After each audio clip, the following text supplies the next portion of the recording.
Hello, everyone. My name is Peter Alter. I am the Chief Historian and Director of the Studs Terkel Center for Oral History at the Chicago History Museum. And I have the distinct pleasure today to talk with a dear friend of mine and a colleague, Miss Blanche Suggs-Killingsworth, who's a longtime resident of Chicago and North Lawndale, a community advocate, a community worker, and a community historian. So, Miss Blanche, if you could start by just telling us a little bit about yourself and your work in North Lawndale. Thank you for the introduction, Peter. Thank you very much. I came to North Lawndale in 1962. In 1962, I arrived in the city of Chicago from the South. And I came from a town that was a very racist town, if you will. So I was very excited to come to a city that had more than 600 people in it. And I'm just hypothetically saying that there was more than that. And when I came here, my mom came to North Lawndale in 1962, and we lived on 15 and Kessie, which is a place that was very populated by African Americans. And one thing about the neighborhood that I lived in, we were community driven. And when I say community driven, everybody knew everybody. Knowing that we used to have a precinct captain back then, it was one that went out and solicit votes, used to come on the block. And I asked my mom, I say, I like what he do. Can I go with him? And she was like, no, that's you can't do that. And he asked her, he said, well, let her just do the block with me. That's where I gained the interest at that time. I think I was about 14 years old. Uh, who my neighbors were and what community was and what was the efforts in the neighborhood to be in contact. Later on, I end up going to Highland Elementary School, which is now Lawndale Academy. I left there and I went to Johnson Elementary School, James Weldon Johnson Elementary School. We were a trial school, an experimental school, a school that was known as a school with no walls. We were taught, it was the first African-American school in North Lawndale, James Weldon Johnson. So we was taught there also a lot of community pride. When I left that school, I went into Julius Hayes Hess Junior High School. At that school, I had a teacher by Mr. Ban, and he would take us around the city. We were supposed to be at the zoo. We used to be at the Black History Museum on the South Side. He actually took us to the Chicago History Museum, just helping us research our history and research the history of Chicago. Moving forth, when I stopped doing that with left Hess Elementary School, I got involved with an organization called the Better Boys Foundation over on Pulaski Avenue. At that organization, I also learned about community development and how children needed resources. I left there and I went into dealing with the Greater Lawndale Conservation Committee, also the different political arenas of politics, if you will. I also later on in life became a member of the League of Women Voters. I was working with a lot of women that fought for the rights of others. My interest in North Lawndale has been embedded in me from a very young age. So that's just a tidbit of who I am. There's so much more of me, but we're gonna move on. All right, very good. Thank you very much, Miss Blanche. Yes, there is much more to you than that overview, but we appreciate that. So we know as historians that in 1966, Dr. Martin Luther King Jr. Lived temporarily in North Lawndale. Could you tell us a little bit about what it meant for residents of North Lawndale to stand shoulder to shoulder with Dr. King in the 1960s? Well, Peter, many different things, many of us in North Lawndale. I myself saw a leader come into North Lawndale, and that leadership that he brought with him embraced our community in this form. He gave us leadership, he gave us hope, and he gave us some support. And he was part of a movement that came to Chicago. You got to understand, during that time, North Lawndale was an area that had went through contract buying. They had a lot of slumlords in North Lawndale. And what Dr. King did was actually put an eye on North Lawndale, show an example of what the Chicago Civil Rights Movement was, also showing that this disparity that is being done to African Americans uh, was failing.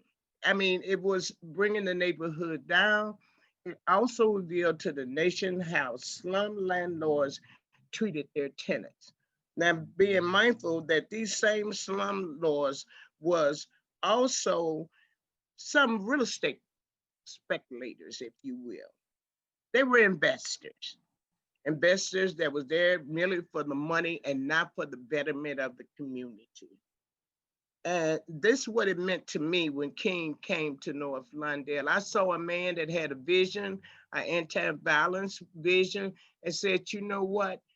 We can work on fixing this. We can work on fixing this. So we followed him. We listened to him. During that time, Reverend King was a man with a vision, and that vision came to North Lawndale, and he gave us hope. All right. Thank you very much. Kind of segueing right from that, in your opinion, Blanche, why do you think Dr. Martin Luther King Jr. decided to live in North Lawndale and not some other community like Inglewood? Because as I stated before, Peter, the slumlords that had acquired properties and was doing injustice to the people there. And there was a movement that had started before he came, the Contract Buyers League. And I've mentioned that before. King, who was part of the Southern Leadership Conference, he was part of the Chicago Freedom Movement. He was invited to North Lawndale also by Al Raby, who was a teacher at Hess. He was a teacher there. I knew Al. I was not there when he came, when he was there teaching, but he asked the Southern Leadership Conference group to join them and to join us in North Lawndale. So King said, you know, the best way to do that is let me have a firsthand experience. So he moved into North Lawndale, 1550 South Hamlin. And when he got there, he saw the disparity of the people that were living in the building, the conditions of the building, the non-repair of the buildings. And I think he could imagine how it was in the South, that neighborhood, the conditions that it was in.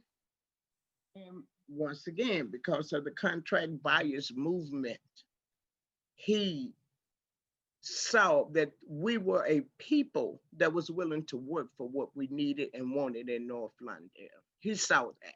King came because, you know, in 1966, that was not the first riot that Chicago had had. If for those of you who do not know, the city of Chicago is a very segregated city. There was a lot of redlining going on. There was a lot of non-payment of equal wages going on. And the people in that neighborhood, just like in other neighborhoods, Inglewood, but with the contract buyers making the movement that they made in North Lawndale, it sort of gave him a foot up, if you will, because we showed him, hey, fight for us and we're gonna stand shoulder to shoulder with you as well. Thanks very much. And some people might know the Contract Buyers League from Ta-Nehisi Coates's research in North Lawndale as well. Ms. Blanche, could you tell us why you think the history of North Lawndale matters today?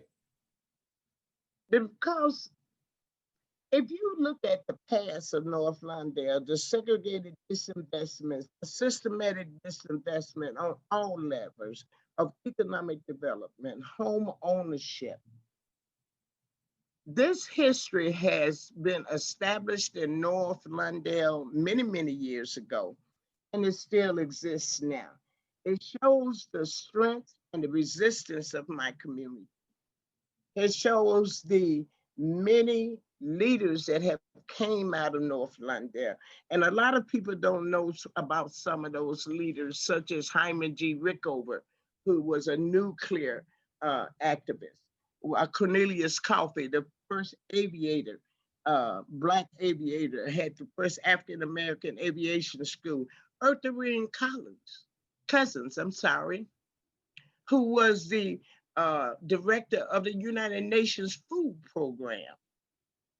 Michael Scott, who once became the president of the Board of Education. People like Mr. Clyde Ross. I can't forget Clyde, because Clyde was a man that had a vision that no more. I left Jim Crow in the South. I left injustice in the South. So now, him being a member of the Contract Buyers League, and if you notice, people, Peter, the Contract Buyers League keep popping up. You see the effect on the community. The banks did the what I want to call it, the banks did the redlining, the banks did discrimination. They're leading lending practices and home ownership. Well, and even today, it has been stated for every $12 that's loaned out to a Caucasian person, an African American only get 5 cents on a dollar. So what is that going to cause a neighborhood to look like? Mm-hmm. What would it cause a neighborhood?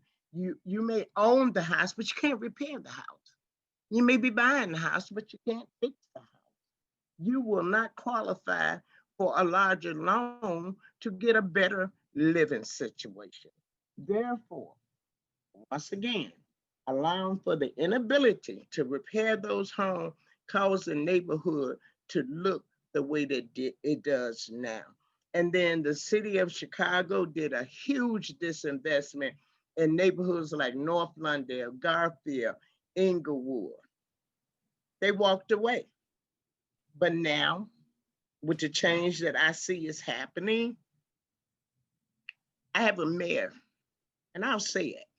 She is looking at our type of neighborhoods and saying the city of Chicago will invest.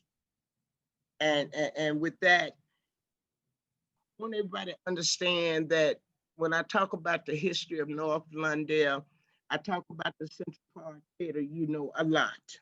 The Central Park Theater, where Benny Goodman played, was put there in 1917 by the Balaban and Katz family.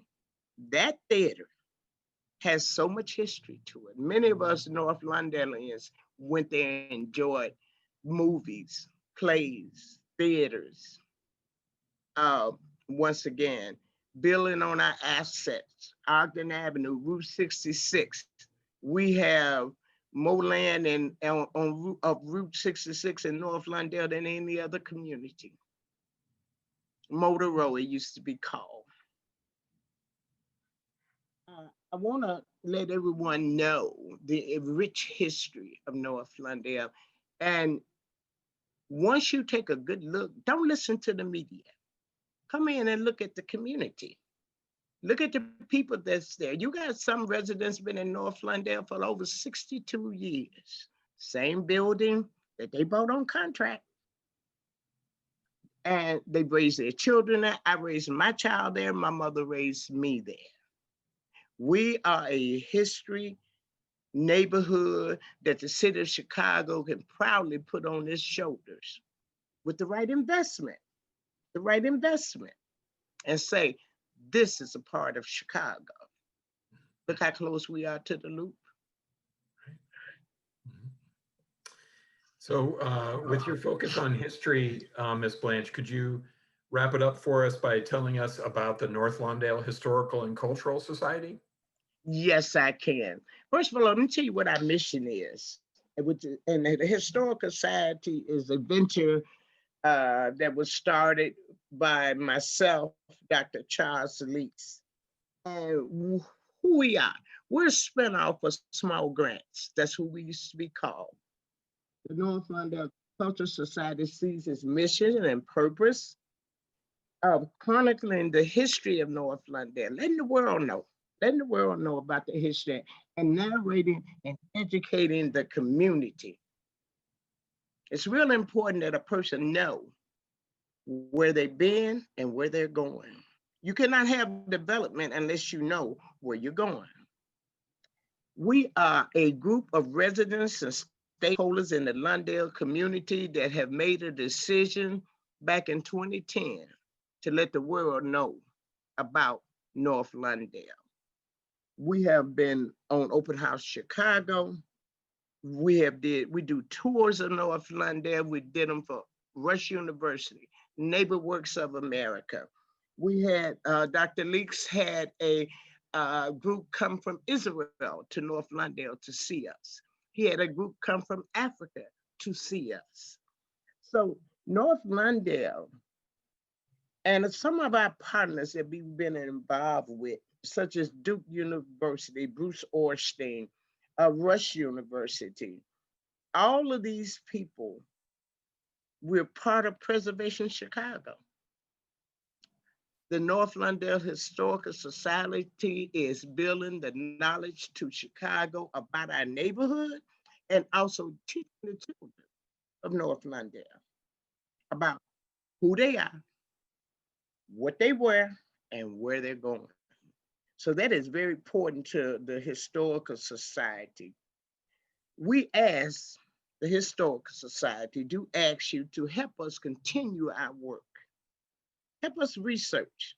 If you have any old pictures, send them to us. If you have any information on North Lawndale, tell us about it. We are building the history of North Lawndale, but never forgetting about the past of North Lawndale. You can volunteer with us or you can donate to us, whichever you prefer. It can be monetary or it can be by old photos. Anything that you have that help us build a active research library on North Lawndale, we appreciate it. We appreciate it.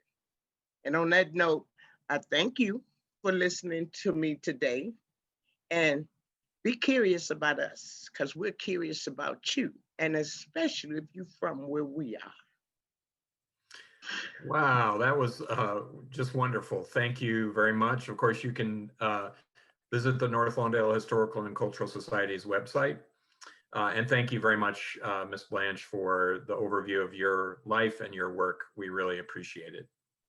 Thank you. I thank you all for listening to me this afternoon, and I look forward to hearing from you.